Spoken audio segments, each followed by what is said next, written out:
ጤና ይስጥልን ተመልካቾች እንዴት አላችሁ? በሳምንት 2 ቀናት ዘወትር ሐሙስና ቅዳሜ ወደ እናንተ የሚደርሰው ኢትዮ ቢዝነስ እነሆ ጀመረ። ኢትዮ ቢዝነስ በልዩ ልዩ የቢዝነስ መረጃዎቻችን ስለ ስራና ኢንቨስትመንት ከዜና ባሻገር በትንታኔ የምንመለከታቸው ምጣኔ ሀብታዊ ጉዳዮች እንዲሁም ስለ ኢትዮጵያ ሰነደ መዋዕለ ንዋይ ገበያ ትኩረቱን ያደርጋል። በዛሬ ኢትዮ ቢዝነስ ፕሮግራማችንም የተለያዩ ባጫጭርና በዝርዝር የምናደርሳችሁ መረጃዎች ይኖራሉ። ቃልኪዳን ታደሰና ጥላሁን አያሌው አብረናችሁ እንቆያለን። ተመልካቾች ወደ ቀዳሚው መረጃችን እናመራለን። የመንግስት የግልና ዓለም አቀፍ የገንዘብ ተቋማት የተሳተፉበት የኢትዮጵያ የፋይናንስ ፎረም በአዲስ አበባ ተካሂዷል። የኢትዮጵያ ብሔራዊ ባንክ ገዢ አቶ ማሞ ምህረቱ ከማክሮ ኢኮኖሚ ማሻሻያው ጋር ተያይዞ በፋይናንስ ዘርፍ የተደረጉ ማሻሻያዎችና የተገኙ ውጤቶች በፎረሙ ላይ ቀርበዋል። የውጭና የሀገር ውስጥ የብድር ጫና መጨመር፣ የዋጋ ግሽበትና ሌሎች ያስከተሉትን የማክሮ ኢኮኖሚ አለመጣጣም ለማሻሻል መነሻ እንደሆነም አንስተዋል። በማሻሻያው ትኩረት ከተደረገባቸው ነጥቦች መካከል የኢትዮጵያ ብሔራዊ ባንክን ዘመናዊ ማዕከላዊ ባንክ የሚያደርጉ አሰራሮችን መዘርጋት፣ የዋጋ ግሽበትን መቆጣጠር፣ የፋይናንስ መረጋጋትን ማምጣት ተጠቃሽ ናቸውም ብለዋል። የውጭ ምንዛሬ በገበያ እንዲወሰን መደረጉን ጠቅሰው ለግል የውጭ ምንዛሬ ቢሮዎች ፈቃድ በመስጠት ወደ ስራ ስለመገባቱም ዋና ገዢው አብራርተዋል። የማክሮ ኢኮኖሚ ማሻሻያ ከተደረገ በኋላ የተመዘገቡ ውጤቶችን የዘረዘሩት የባንኩ ገዢ የውጭ ምንዛሬ አቅርቦት መጨመር፣ የዋጋ ግሽበት መቀነስ፣ በፋይናንስ ዘርፉ መረጋጋት መታየቱ ተጠቃሽ መሆናቸውንም አስረድተዋል። የባንክ ዘርፉን ለዓለም አቀፍ ተቋማት ክፍት ማድረግ፣ በባንኮች መካከል ያለውን ግብይት መጨመርና መንግስት ከብሔራዊ ባንክ የሚወስደውን ብድር ዜሮ ማድረስ ስለመቻሉም ገልጸዋል። ኢትዮጵያ የተረጋጋ ምጣኔ ሀብት ለመፍጠር በወሰደችው የማክሮ ኢኮኖሚ ማሻሻያና እየተገኙ ባሉ ውጤቶች ከተለያዩ ዓለም አቀፍ ተቋማትና ሀገራት ድጋፍና እውቅና እያገኘች መሆኑንም ተናግረዋል። ለአብነትም የዓለም ገንዘብ ድርጅት IMF፣ የዓለም ባንክ ከቻይናና ሌሎች ሀገራት የዕዳ ክፍያ እፎይታ ጊዜና የገንዘብ ድጋፍ እየተደረገ ስለመሆኑም ገልጸዋል።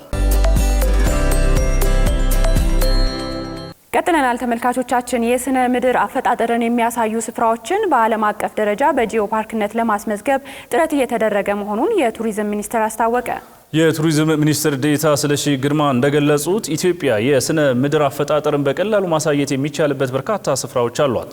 የጂኦ ፓርኮች ልማት በአዲስ መልክ የተጀመረና በስፋት ያልተሰራበት ዘርፍ መሆኑን ጠቅሰው ይህን በተመለከተ ሀገሪቱ ያሏትን ሀብቶች በዓለም አቀፍ ደረጃ በጂኦ ፓርክነት ለማስመዝገብ ጥረት እየተደረገ መሆኑን ገልጸዋል። በባህል በታሪክና በተወሰኑ የተፈጥሮ ሀብቶች ላይ ትኩረት ከማድረግ ባሻገር አዳዲስ ዘርፎችንም የማስተዋወቅ ስራዎች እየተከናወኑ እንደሚገኙ ሚኒስትር ዴኤታው ገልጸዋል።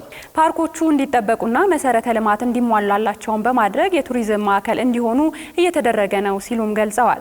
አዳዲስና ከዚህ ቀደም የማይታወቁ አካባቢዎችን በማልማት ላይ እንደሚገኙ ገልጸው የልማት ስፍራዎቹ የህብረተሰቡን ፍላጎት ማዕከል ያደረጉና ተጨማሪ የኑሮ ማሻሻያ አማራጭ የሆኑ ስለመምጣታቸውም አመላክተዋል።